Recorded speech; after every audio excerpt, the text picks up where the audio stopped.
Salut tout le monde, bonjour, c'est mercredi matin, on est en direct sur l'écho des Garrigues, il est 11h tapante.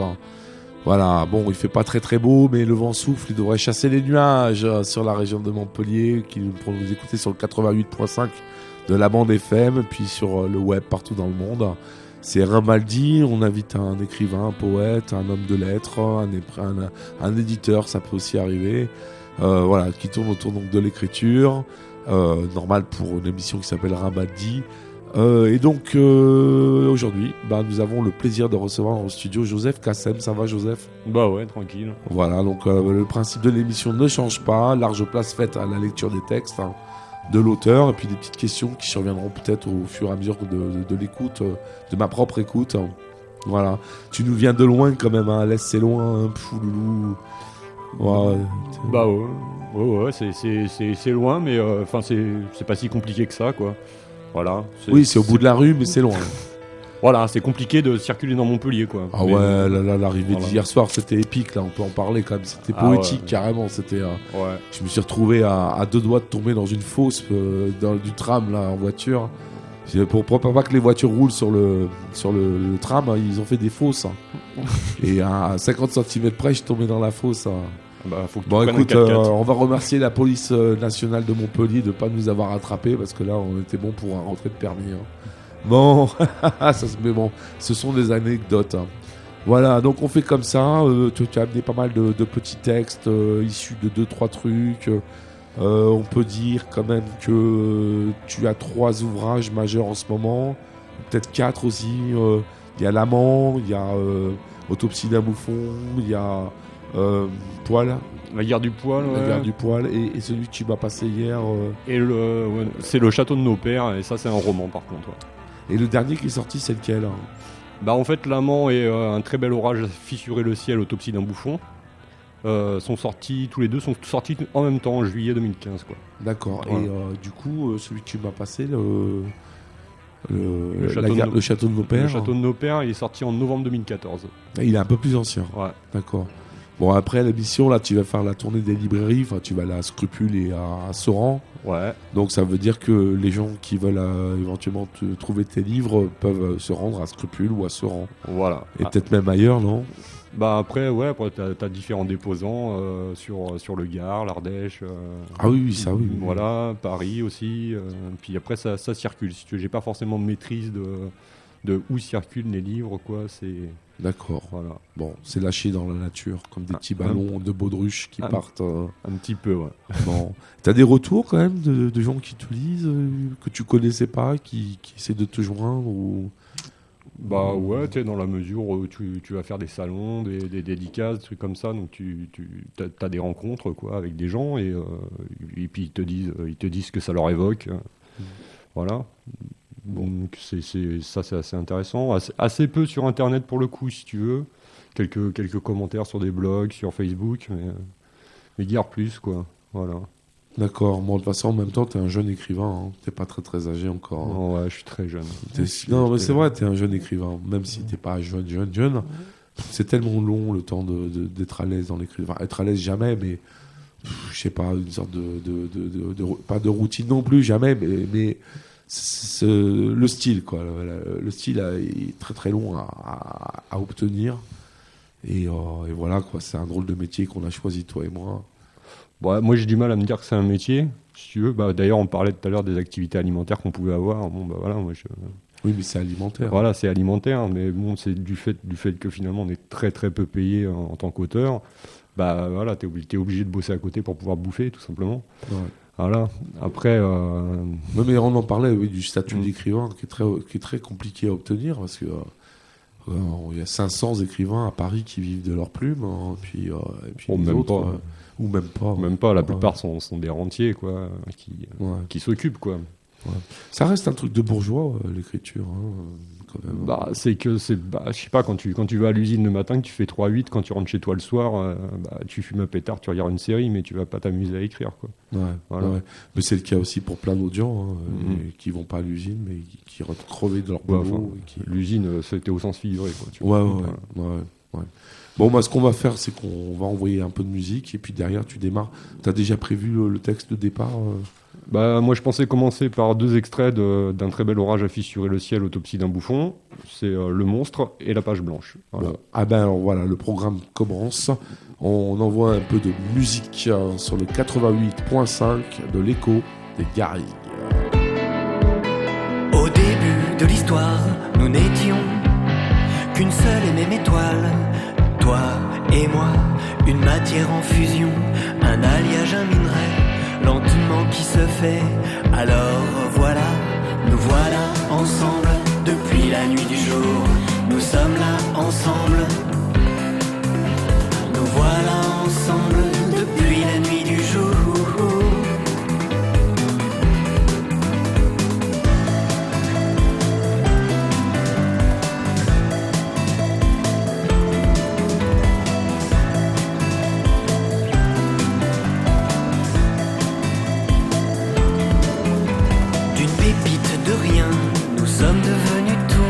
Nous sommes devenus le ciel ouvert, la nuit noire et l'empreinte sur le sable d'un pas qui chasse l'autre et la vague nous emporte au loin, unis dans son étreinte. Nous voilà ensemble depuis la nuit du jour.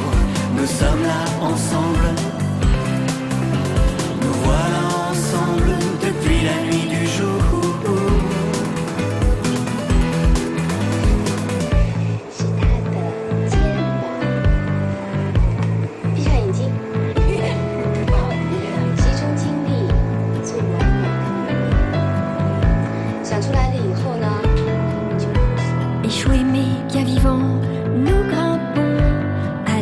D'un grand arbre et nous mordons chaque seconde pour fuir le sommeil et voir au bord du monde le tout premier soleil, une orange à nos yeux. Nous voilà ensemble depuis la nuit du jour. Nous sommes là ensemble. Nous voilà ensemble depuis la nuit du jour. Nous voilà ensemble depuis la nuit du jour. Nous sommes là ensemble. Nous voilà ensemble depuis la nuit du jour.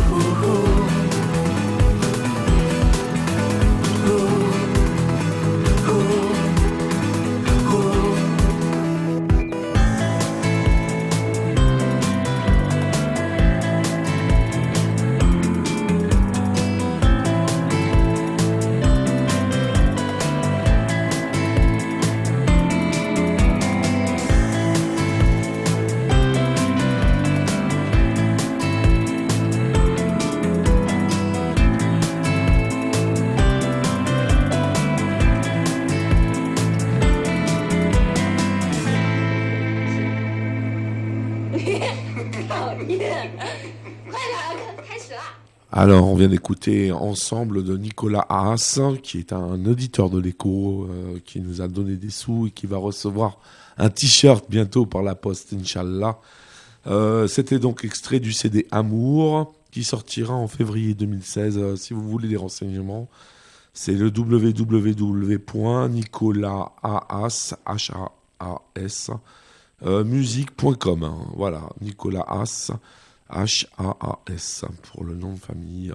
Voilà, vous êtes donc sur l'écho des Garrigues dans le cadre de Rimbaldi en tête qui continue maintenant avec la première lecture de notre invité d'aujourd'hui, Joseph Kassem.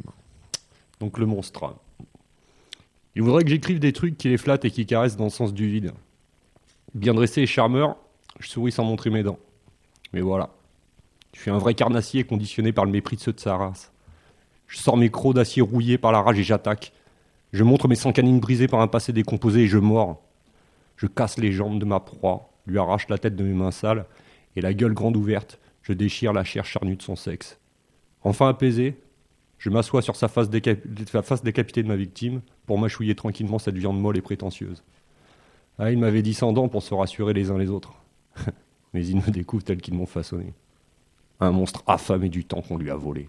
Deuxième extrait, la page blanche. Je n'aime pas cette luxueuse angoisse de la page blanche. Ça, c'est un truc de bourgeois qui a le temps de s'emmerder. C'est un truc de rentier ou d'étudiant qui veut faire le métier d'écrivain et qui ne comprend pas que nous sommes ce que nous faisons. L'écrivain écrit, et c'est pour ça qu'il est écrivain, Et le branleur angoisse sa page blanche, et c'est pour ça que c'est un angoissé. Entre le travail de mes gosses, mes amours et la guerre quotidienne contre le monde, trouver un instant pour écrire est difficile, mais j'écris. Et j'écris sans retenue. Pour mes proches, je suis un écrivain, un papa, un ouvrier, un homme à femme, un alcoolique. Et je manque pas de titre en montant sur la scène du spectacle social. D'ailleurs, je m'y perds parfois. Ce que j'aimerais, ce serait avoir toute l'attitude pour écrire. Mais non, faut payer son steak. Dans un tel contexte, me parler de l'angoisse de la page blanche, c'est comme un obèse qui confie à un Somalien qu'il a des difficultés à faire un régime. Ça énerve l'affamé et l'affamé le bouffe tout cru. Ce que m'évoquent ces gras écrivains angoissés par la page blanche, cet enculé de Malraux et tout ce qu'il a chié d'artiste flic. Moi, je pue la sueur et la merde. Je pue la mort de la mère qui saute du 15e étage avec son nouveau-né dans les bras. Quand un huissier frappe à sa porte, je n'ai pas l'angoisse de la page blanche parce que je suis d'un monde qui hurle sans cesse. Je n'ai pas l'angoisse de la page blanche qu'éprouvent les artistes flics subventionnés ou les artistes putes reconnus d'utilité publique. Le régime ne me nourrit pas, mais m'amaigrit. Je lui crache à la gueule au régime. J'écris à mes dépens. J'écris un temps où bouillonne le sang. J'écris une fraction des hurlements de détresse qui remplissent l'univers. Ce que j'écris n'est pas ce que je suis, mais ce que nous sommes.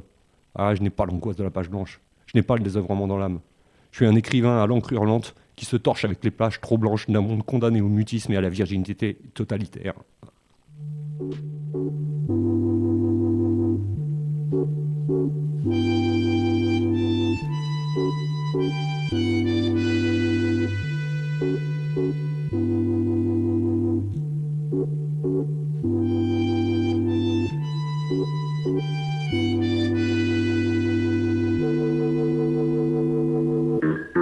Des ports, des mers, des cocotiers,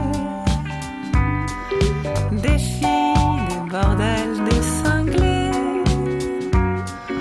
de l'anglish, du Frenchy et du Yankee, mon amour, à mort, love et Dunker.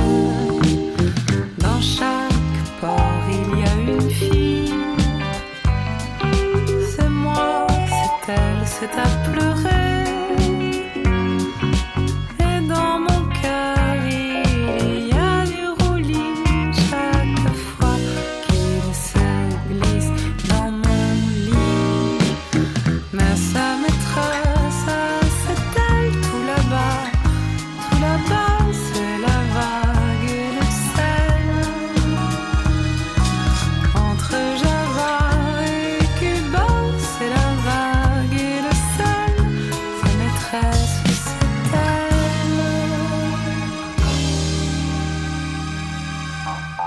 Dans chaque fille, il y a un cœur. Dans chaque cœur, il y a un marin. Au cœur du marin, il y a la houle qui roule. Et dans mon cœur, il n'y a plus rien. Car sa maîtresse, c'est elle tout là-bas. Tout là-bas, c'est la vague et le sel. Entre Java et Cuba, c'est la vague et le sel. Sa maîtresse, c'est elle.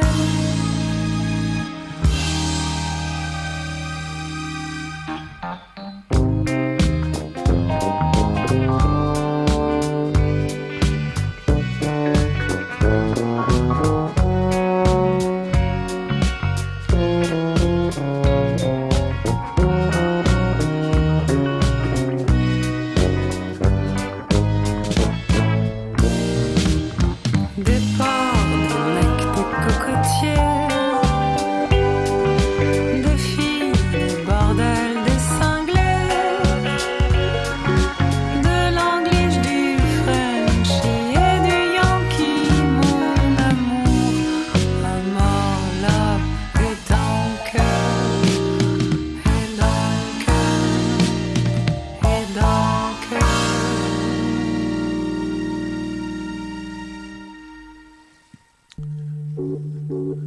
Yes, ça. Vous venez d'écouter Fred Palen qui jouait le sacré du je ne sais trop quoi, c'est mal écrit, Timen, Tirem, avec Barbara Carlotti qui chante. Voilà, donc c'est un hommage à son père qui s'appelait François de Roubaix, et qui était compositeur. Et pour la petite histoire, c'était le compositeur de Chapi Chapeau. T'as connu Chapi Chapeau, toi? Ah ouais. Ouais. Ah ouais. Bon, c'était quand même mieux que les trucs anglais là, les bonhommes, tu sais là. Non, tu vois pas les Teletubbies. Hein. Ah ouais, si, j'ai entendu parler, mais j'ai pas de télé, donc je peux pas. Non, mais quand t'étais gosse, t'avais une télé. Ouais, mais les Teletubbies, ça passait pas quand j'étais gosse. Ah, voilà, je suis jeune, mais pas suffisamment. T'as encore. été épargné par les Teletubbies. Hein. Voilà. Dis-moi, est-ce que tu as une période d'écriture où tu essayais de faire à la façon de par exemple, c'est une autre question. D'ailleurs, c'est une question double parce qu'en même temps, je suis en train de te demander si tu avais des écrivains phares dans ton travail. Bah, il y a pas mal d'écrivains qui m'ont marqué, quoi, comme Amila, Manchette, pour ce qui est du roman noir, polar. Après, je sais pas, moi j'étais très impressionné, tu sais, pas aussi par l'écriture vachement chirurgicale de Pierre Louis, même que ça semble assez redondant dans ses thèmes, quoi. Et puis, je sais pas, t'as plein d'autres auteurs, j'en découvre encore maintenant. Tu vois, par exemple, hier, je te parlais de Valérie Larbaud, que je viens de découvrir là, il y a peu de temps. Voilà, qui me plaît bien, quoi. Et donc, je reviens à ma question, est-ce que ça t'arrive d'essayer d'écrire à la façon de... Non, au contraire, enfin, moi j'ai pris le parti il y a pas mal de temps maintenant, si tu veux, de m'en foutre en fait en écrivant. Voilà. Lâcher prise. Hein. Ouais, puis même de dire je m'en fous, quoi, je m'en fous. Alors faire un effort quand même pour que ça soit intéressant, lisible pour le lecteur, tu vois, voilà. Mais de faire ce que je veux. C'est-à-dire, toi-même tu parlais du recueil Autopsie d'un bouffon.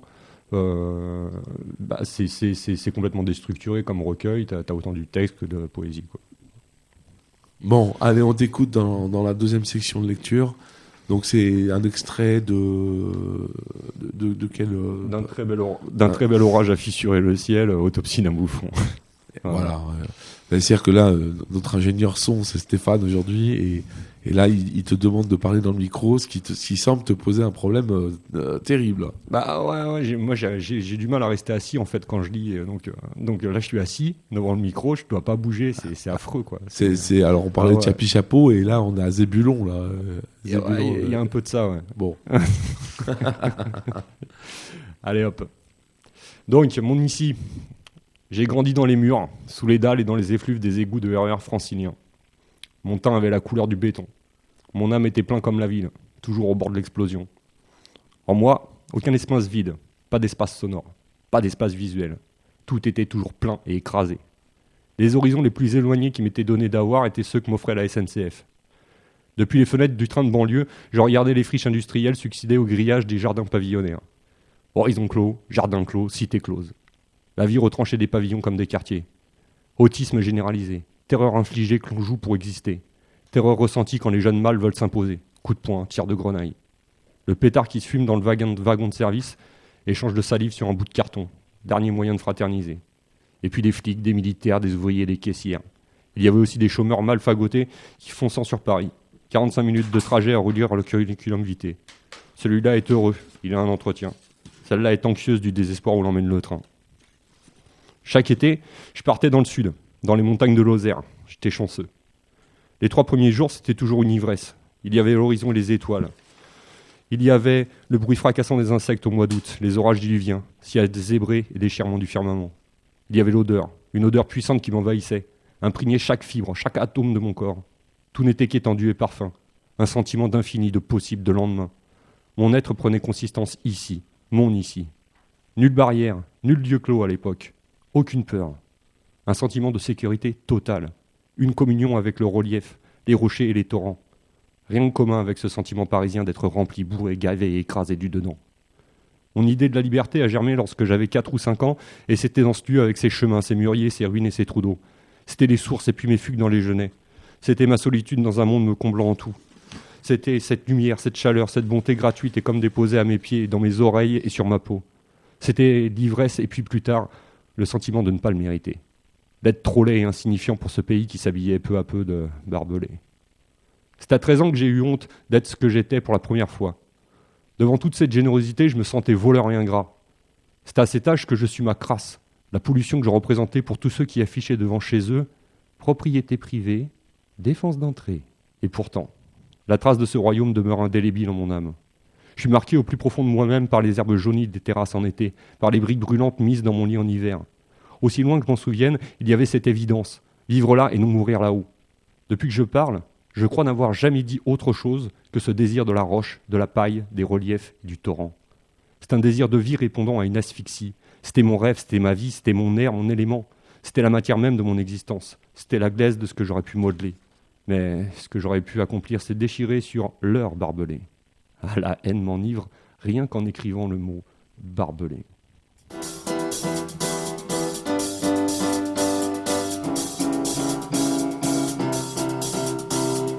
Jungle d'azur, de laine, sans rocher pousse ton lichen de laine. Que cache ton immensité? Que cache ton immensité? Bête de tôle mais lesquelles qui crie quand siffle le nickel au ciel. C'est drôle non plus de densité. C'est drôle non plus de densité. Boing, boing, et tes mouvements sont de majesté. Boing, boing, boing. Est-ce la faute de tes passagers indigènes? Si tu penses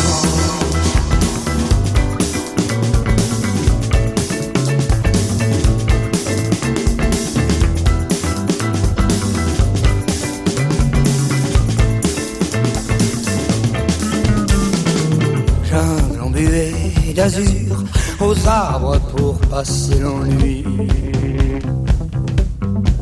Tant de têtes de tes nuésures, chimères, ces fantômes peuplent ta cité.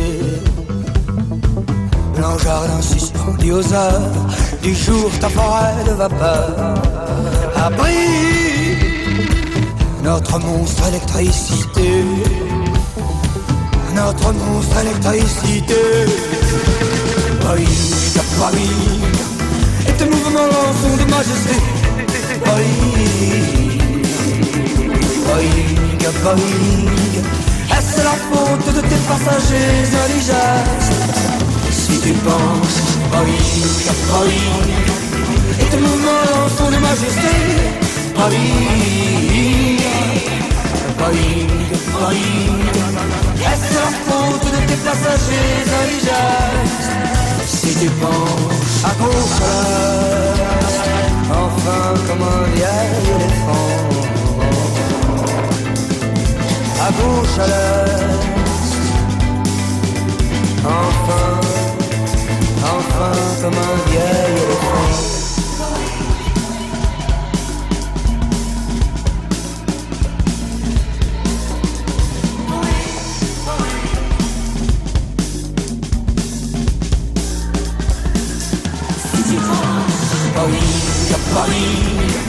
Et tes mouvements sont de majesté. Boing, boing, boing. Est-ce la faute de tes passagers indigènes? Si tu penses, boing, boing, et tes mouvements sont de majesté. Boing,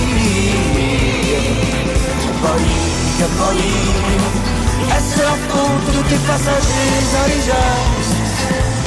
Si tu penses.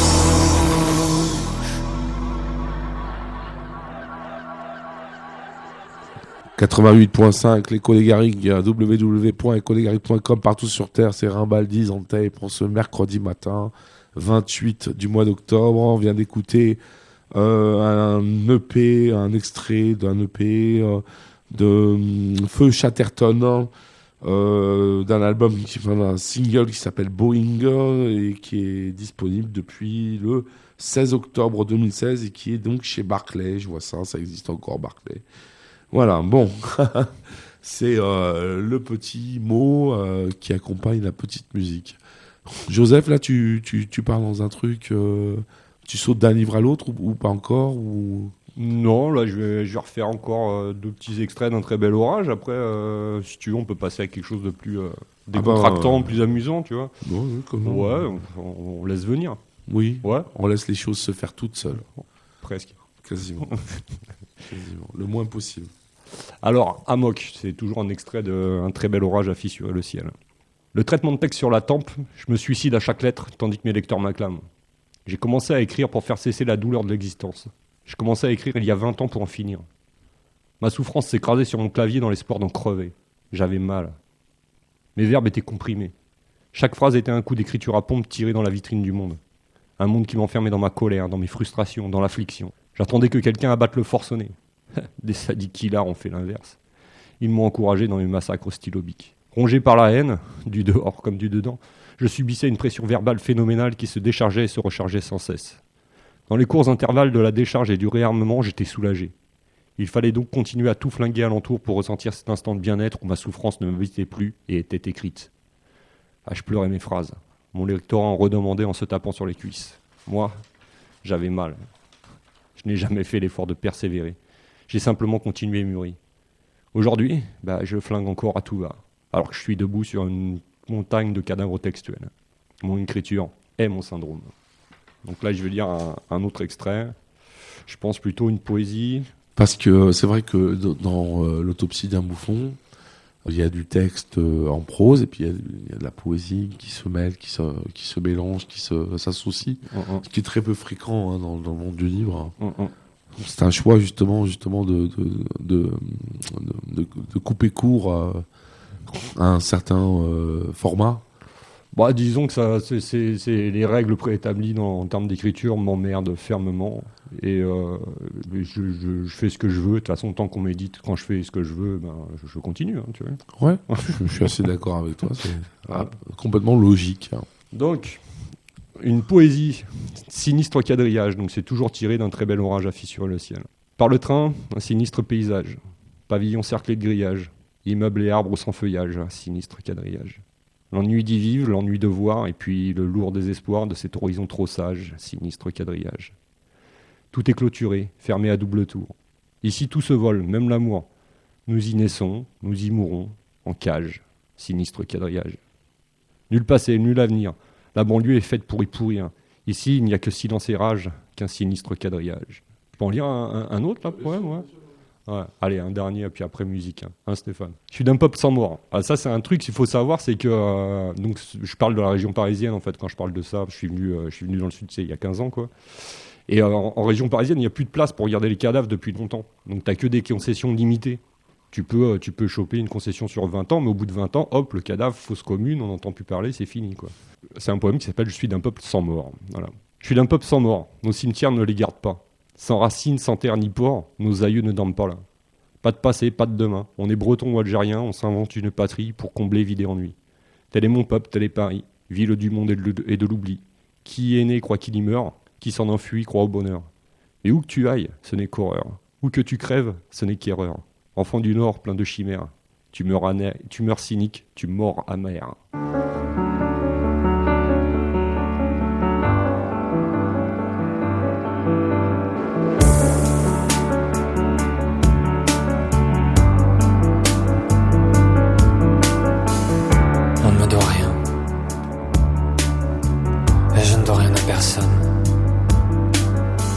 J'ai mangé quand j'avais faim, bu quand j'avais soif.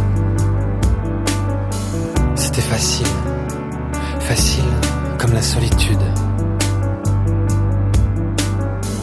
De là où je suis, on ne revient pas. Je suis parti. De là où je suis, on ne revient pas.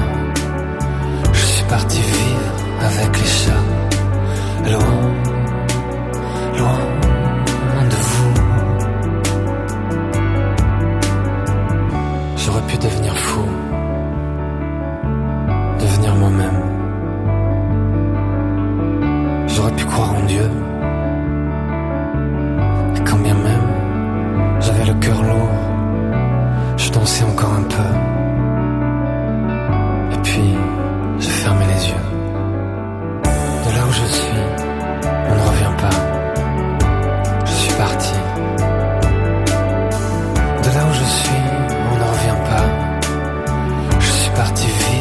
avec les chats. Loin, loin de vous. À la verticale, tout comme à l'horizontale. Quand tout se voit, je ferme les yeux sur vous.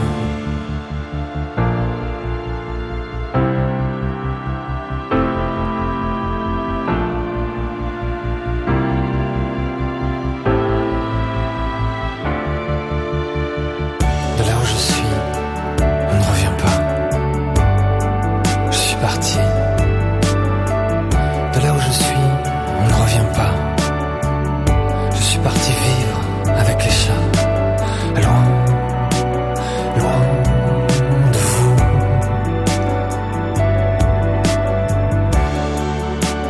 Loin de vous. Loin de vous. Loin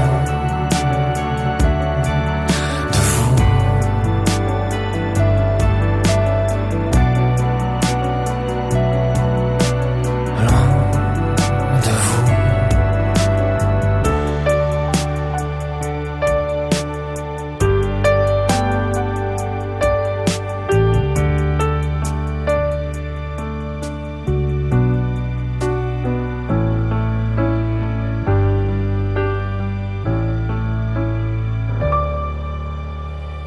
Yes, vous êtes bien dans Rimbaldi Zantape en ce mercredi 28 octobre en direct depuis les studios de l'Echo avec notre invité d'aujourd'hui qui c'est Joseph Kassem. Et le disque qu'on vient d'entendre là, c'est Le Noiseur qui jouait Loin de vous. Si vous voulez plus d'informations sur cet artiste, tapez sur le compte facebook.com là, le Noiseur, Noiseur. Voilà, bon, alors on repart avec toi Joseph. Avant d'envoyer un peu de com après, là, prochainement, est-ce que tu as réussi à choisir, parce que tu savais pas trop ce que tu... Bah, je vais relire deux petits textes donc d'un très bel orage affiché sur le ciel. Voilà. Voilà, ça reste sombre. Hein. On verra des trucs plus sympas après. Quoi. Mais comme disait Stéphane, après là, c'est d'actualité parce que c'est Halloween dans quelques jours. Voilà. Profitons-en pour être bien glauque, sanguin, globuleux, enfin je ne sais trop. Premier qui essaye de me brûler sur un bûcher parce que j'ai une gueule de sorcière, ça va chier. Aucun commentaire sur la gueule des sorcières. Moi, je suis très copain avec les sorcières, de toute façon. Ça marche. Donc, rêve en récif.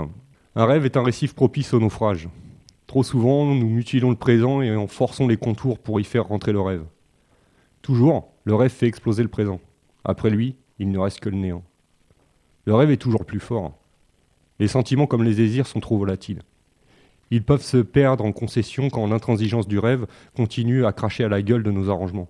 Alors, la réalité se fissure. Les âmes se craquellent. Les cœurs s'assèchent et il ne reste au-dedans de nous qu'un désert sec, sans ciel ni vent.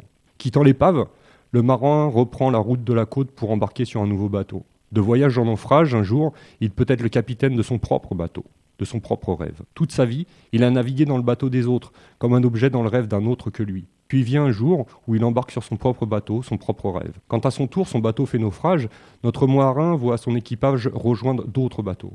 Il reste seul et il comprend qu'avoir un rêve ne sert qu'à transporter les autres. Stupéfait par la lâcheté des gens sans rêve, il sait qu'il ne naviguera plus. Alors notre capitaine s'attaque au stock de rhum qui dort dans la cale de son rêve. Il s'enivre de ce que le naufrage lui a laissé. Bateau rêve éventré du dedans par l'équipage, bateau rêve échoué pour cause de mutinerie de la réalité, bateau rêve dont le ventre grand ouvert offre l'ivresse qui vous fait croire que le bateau flotte encore alors qu'il coule et vous emmène par le fond.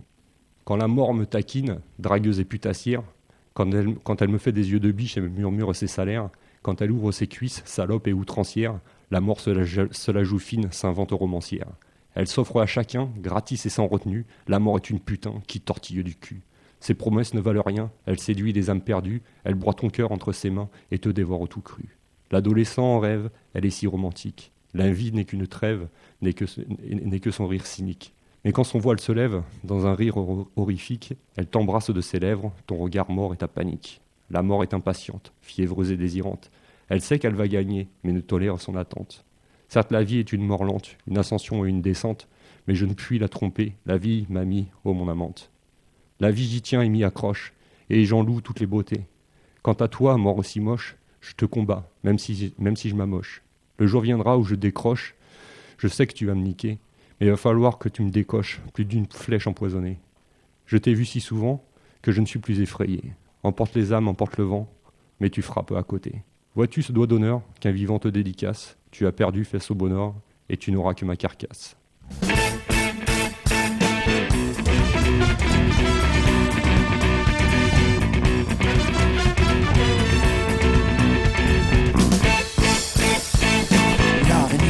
L'araignée est un être bien singulier. Dans sa toile, il attend d'attraper les brigands. Attention, car l'araignée est là. Il est fort, agressif, il a du sang radioactif. Et il s'envole sur un fil et fait fi du délire. Attention, car l'araignée est là. C'est parfois la nuit, on découvre un mystère. L'araignée surgit aussi vite que l'éclair. L'araignée est un être bien singulier. Dans sa toile, il attend. Attention, car l'araignée est là. Oh. L'araignée est un être bien singulier. Dans sa toile, il attend d'attraper les brigands.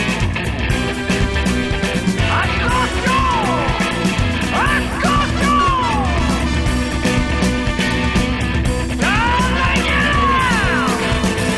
C'est parfois la nuit, on découvre un mystère.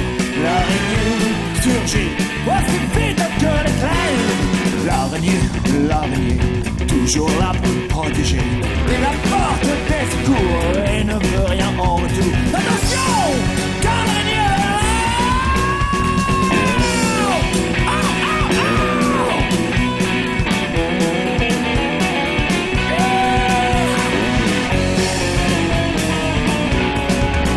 C'est parfois la nuit, on découvre un mystère. L'araignée surgit aussi vite que l'éclair. L'araignée, toujours là pour nous protéger. Il apporte des secours et ne veut rien en retour. Attention, car l'araignée est là. Attention, car l'araignée est là. Attention, car l'araignée est là. Voilà, donc on vient d'écouter les Washington Dead Cats avec leur l'araignée. Donc on a passé ce morceau parce que justement on est en partenariat avec le Secret Place, qui est une salle de concert un peu underground, un peu punk, qui propose le week-end là qui vient là, un festival sur 2 jours, vendredi et samedi. Donc avec pas mal de groupes, hein, renseignez-vous, mais bon, c'est bien rock'n'roll. Hein. Donc ce sera donc le vendredi 30 et le samedi 31 de 19h à je ne sais trop quelle heure. Il y aura plein de groupes, hein. Je vais vous en dire quand même quelques-uns. Demonted Argo, Mad Seed, Frantic Funstones, Washington Dead Cats qu'on vient d'entendre, Coffin Nails, The Zip Aids, Smell of Cat, Vince Ray, Bones Shakers, Manos, Freaks et Atomic Rotters. Voilà, renseignez-vous. C'est un peu cher, mais peut-être ça vaut le coup si vous aimez le bon vieux rock'n'roll à l'ancienne. Sinon, on est aussi partenaire avec... tiens, j'ai perdu mon feuillet. Oui, voilà, avec Head Records, tu me disais Stéphane, mais bon... bon, peu importe, c'est pas grave. Un peu de com de ton côté, Joseph. Ouais. Et un peu de com du mien aussi, puisque demain soir, jeudi, il y a un truc à la Laiterie des Beaux-Arts, si je ne me trompe. Un powwow, enfin un slam, avec animé par l'artiste nîmois, enfin Montpellier nîmois, Zob. C'est du slam, c'est voilà. Ça se passe à Montpellier et voilà. Bon, ce sera demain soir. Si vous avez envie de tester vos textes sur du public, si vous avez envie de monter sur scène, allez-y. C'est toujours assez sympathique quand même. Voilà. Et toi, alors, du coup, Joseph, tu voulais faire une petite annonce, tu m'as dit tout à l'heure. Ouais, non, parce que j'ai quelques trucs là qui viennent, quoi. Donc, moi, je serai au salon Vivre Livre de Saint-Ambrois, dans le Gard, du 6 au 8 novembre. Et après, sinon, c'est hier, on m'a appelé pour aller participer à une fête qu'organise l'Anatole, qui est un studio d'enregistrement sur Alès, toujours dans le Gard, où je pense que c'est surtout pour présenter ce studio d'enregistrement où les gens peuvent répéter, enregistrer leurs premières galettes, etc., etc. Et ça aura lieu le 6 décembre à partir de midi. Ok, bah écoute, si tu me fais repasser l'info, je pourrais le diffuser, comme on vient de le faire là avec les autres. Ça marche, c'est Bon. ton téléphone de toute façon. Ouais, bon, on envoie de la musique.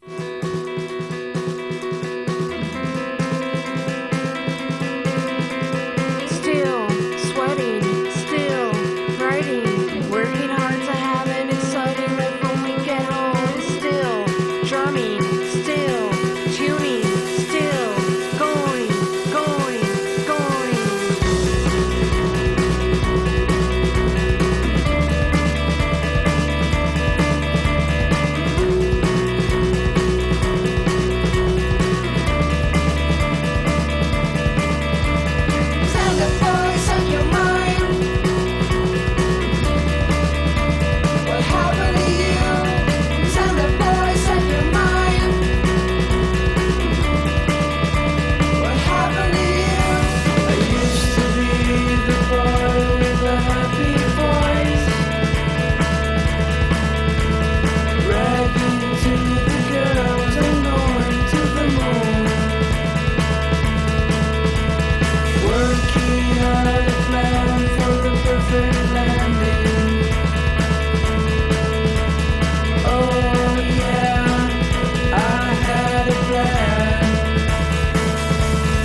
Voilà, Peter Kermel hein, qui jouait Living the Moon. Juste, j'ai oublié dans la com un truc quand même. On est partenaire sur des concerts au Black Sheep, qui est une petite salle de concert à Montpellier, pas trop cher. 7 € la place, c'est souvent 5 €. Bon, là, c'est 7 €. C'est au Black Sheep, c'est 21 boulevard Louis Blanc, station Louis Blanc au niveau du tram. Et là, il propose ce week-end, le 1er novembre, à 21h, Mutoid Man, c'est du hardcore, et Morse, du noise hardcore, c'est un groupe montpelliérain, Morse. Voilà, donc il y a des choses qui se passent à Montpellier, et l'écho est partenaire, c'est bien. Bon, on continue les lectures avec toi, Joseph. À toi de bosser, vas-y. Ok, bah là ça va être un texte, donc ça ne sort pas d'un très bel orage à fissurer le ciel. C'est un texte qui s'appelle L'Innocent, que j'ai écrit en juin de cette année, quoi. Et il a été lu la première fois pendant le salon de Bessas, en Ardèche, voilà. Et il a été publié à la revue qui te parle, qui est tenue par notre ami Ruiz Gomez. Enfin, je ne sais plus dans quel sens c'est, mais c'est Ruiz Gomez ou Gomez, oui, je sais plus. Oui. Voilà, qui est une revue bien sympa, quoi. Voilà. Donc L'Innocent, à la mémoire de tous les massacrés de Zied et de Bouna, exécutés à Clichy-sous-Bois par électrocution à l'automne 2005, au nom de l'ordre public et de la sécurité des braves gens. Sur son visage, l'angoisse de l'innocent. Non pas l'innocence morale dont nul ne connaît les bénéfices, mais l'autre. Je veux parler de l'innocence qui jaillit maladroitement, de celle qui se fait subjuguer par un déluge d'accusations. Cette innocence-là, c'est la brasse démantibulée du bonhomme qui est en train de sombrer en pleine mer. Elle anéantit tous les artifices et excite l'instinct de survie face à la noyade des accusations dont l'innocent est la cible. L'innocence dont il est question, c'est une stupéfaction. C'est la stupéfaction qu'un autre puisse vous imaginer, vous dénoncer ou vous penser comme criminel. L'innocence dont je veux parler, c'est celle qui n'a jamais pensé s'armer, alors que c'est une cible de choix pour tous les snipers à la solde de la banalité. Mon innocent est littéralement ahuri. L'autre tempête, l'autre l'incrimine, l'autre le rend responsable de tout et de rien en soulignant son irresponsabilité notoire. Sous ce tir de barrage, mon innocent est bras ballant, sa mâchoire se décroche, son menton semble s'effondrer sur ses pieds et offre une vue panoramique sur ses caries. À l'accusateur exige de lui qu'il se justifie. Se justifier de quoi ? Personne n'a compris, mais tout le monde attend de l'innocent qu'il présente de plates excuses. Nous attendons dans le silence. L'innocent ne dit rien. C'est long, c'est de plus en plus long. Et dans ce néant qui s'étire, je suis de plus en plus persuadé que l'intervention d'un monsieur loyal est imminente et qu'il va hurler « Et le spectacle continue !» À l'innocent finit par bredouiller un truc. Le public est captivé, suspendu à ses lèvres. Malheureusement, il ne fait que bredouiller. Pire, il bredouille un truc. Incompréhensible et encombré par le moindre atome de son corps, l'innocent finit par se jeter dans le piège en tentant de répondre aux accusations. Et il s'empêtre, il s'exprime mal, il est inaudible, il est tout penaud, tout pâle et confit de gêne. Toute son attitude le dénonce comme quelqu'un qui n'est pas trop tranquille. Tout ce qu'il tente de dire finit irrémédiablement par le désigner comme coupable. Un coupable qui tente de se justifier, un innocent qui tente de se déculpabiliser, bon, c'est du pareil au même pour le public. L'accusateur est bien meilleur acteur, lui. Personne ne se choisit innocent ou coupable. Par contre, être un accusateur, c'est un choix, une volonté, et parfois même un métier. L'innocence fait tronçonner la parole. La clarté de l'expression de l'accusateur contraste nettement avec la mollesse inaudible de l'innocent. Le public est soulagé de cette amputation du temps de parole. L'accusateur s'agite, il hurle, il se gausse, et l'autre se tait. Sans l'accusateur, c'est certain, nous ferions chier. L'accusateur n'est pas là pour faire la conversation ou faire jaillir la vérité. Non, il est là pour une seule raison, gagner. L'accusateur, c'est un winner, c'est un battant, lui. C'est génétiquement programmé dans ceux de sa race. Il faut écraser l'autre pour se hisser soi-même jusqu'au plus haut sommet. Pour lui, il est vital de réduire en charpie les bredouillants, les arabes, les assistés, les ratés, les putes, les losers, les marginaux. Tout accusateur est pathologiquement inquiet envers tout ce qui diffère de son mode de vie, de son aspect et ne partage pas ses idéaux. Jour après jour, l'accusateur a besoin de massacrer ses inférieurs. Sans ce sociocide infiniment répété, il suffoquerait à la seule idée d'être encerclé par les anormaux. Ah, quant à mon innocent, il étouffe déjà, lui. Il est accablé de reproches, mais bien plus encore par sa propre innocence. Il est écrasé par sa sincérité naïve qui ne comprend absolument rien à ce qui lui arrive. Il est broyé par ses propres efforts à s'expliquer sur tout et sur chaque chose. Il voudrait démontrer, argumenter, mais il ne fait que se justifier comme le fait n'importe quel coupable. D'un coup, il se redresse et il hurle à plein poumon qu'il n'a rien fait. L'assemblée des braves gens le désapprouve en dodelinant de la tête ou en faisant l'amour. Et c'est que le spectacle ne peut pas finir ainsi. Ils en veulent pour leur argent. Résigné, désespéré, notre innocent pourrait partir mourir dans une croisade ou un djihad. Mais il sort un flingue de sa poche. Armé, il pourrait flinguer ses collègues, son patron, sa femme et ses enfants, mais il se contente d'ouvrir la bouche et cale le canon de l'arme contre son palais. Il pourrait crever en faisant la une des journaux ou en inspirant la terreur, mais il se limite à son propre assassinat. Ah, l'intime conviction du public est acquise. L'innocent vient de commettre un meurtre devant tout le monde. Et on entend dire « Ouh, mais il n'y a pas de fumée sans feu !» L'accusateur émaculé de sang, de bouts de chair et d'os brisés. La foule est rassurée et on entend dire « Ouf, bon débarras !» Les honnêtes gens sont tous en liesse, tous convaincus de leur droit à interdire et à priver autrui de ce qui fait leur supériorité. Et on entend dire « tous les mêmes, tiens !» Et sous les applaudissements de sa victoire, l'accusateur crépi de viande salue enfin la République qui le nourrit de ses hurrahs les plus barbares. Mais l'accusateur scrute déjà la foule immense pour y trouver son prochain repas. Alors, à qui le tour ?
Yes, this is Common Diamond, un groupe de la région Midi-Pyrénées qui jouait After All, découvert cette année au printemps de Bourges pour le petit mot.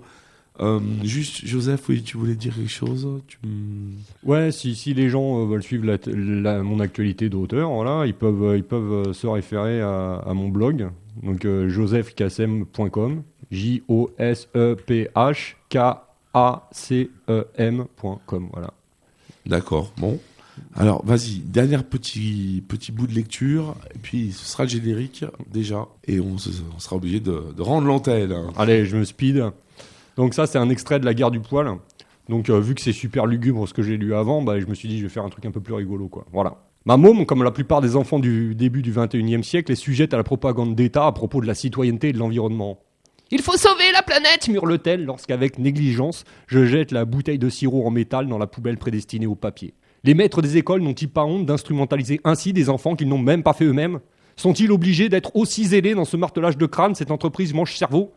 Ah, il y a des tartes qui pourraient se perdre, mais comme ça ne me coûtera rien de talocher ma môme, elle n'a pas de syndicat, elle, c'est elle qui prend la place de sa maîtresse. Pour la môme, dans ta gueule. Non mais dites voir, sauver la planète de qui d'abord? Si je veux me balader, on me ponctionne. Essence, sustentation consommable à tout vent. Même au fin fond de la Lozère ou de la Creuse, tu trouves du barbelé avec un écriteau propriété privée. Les gens comme moi sont remerciés, veuillez circuler, il n'y a rien à voir. C'est la planète des riches, pas la mienne. Moi, je suis dans mon appartement. J'attends le 5 du mois à partir du 10, autant dire que j'attends tout le temps. La planète, on m'en accorde une parcelle superposée contre un droit d'y exister que l'on appelle loyer. Et vous voudriez que je sauve ça?